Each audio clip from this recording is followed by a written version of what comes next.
alter or reject not only the racialization of the human-animal distinction found in Western science and philosophy, but also challenge the epistemic and material terms under which the specter of animal life acquires its authority. What emerges from this questioning is an unruly sense of being, knowing, feeling existence, one that necessarily disrupts the foundations of the current hegemonic mode of the human. While we often isolate African diasporic literary studies from the fields of science and philosophy, I contend that African diasporic literature and visual culture introduce dissidence into philosophical and scientific frameworks that dominate definitions of the human: evolution, rights, property, and legal personhood. By reading Western philosophy and science through the lens of African diasporic literature and visual culture, we can situate and often problematize authoritative, even if troubling, conceptualizations of being and material existence, demonstrating that literary and visual cultural studies have an important role to play in the histories of science and philosophy. Using literature and visual art,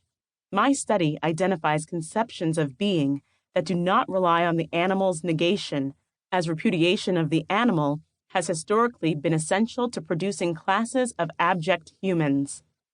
Becoming Human reveals that science and philosophy share many characteristics with literature and visual art, despite the espoused objectivity and procedural integrity of scientific and philosophical discourses.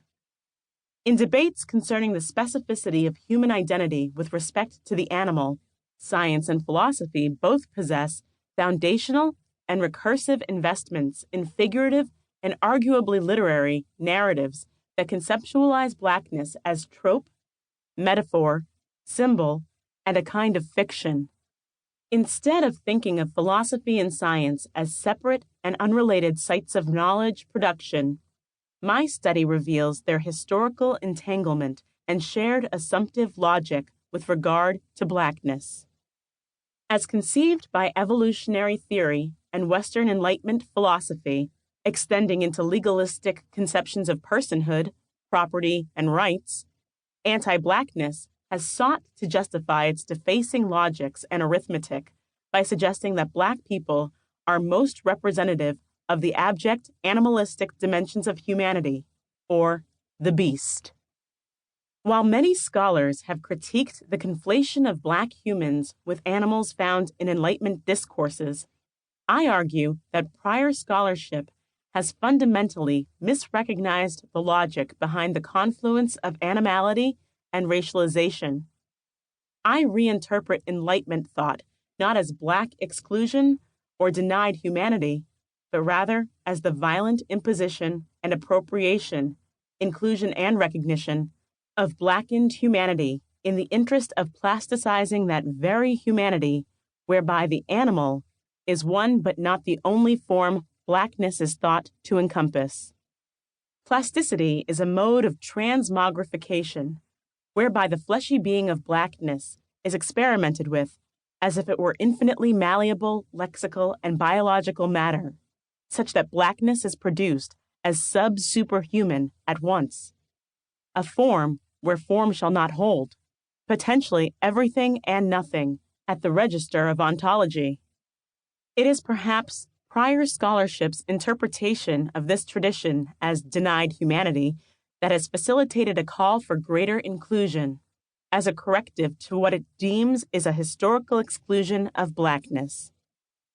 One consequence of this orientation is that many scholars have essentially ignored alternative conceptions of being and the non-human that have been produced by blackened people.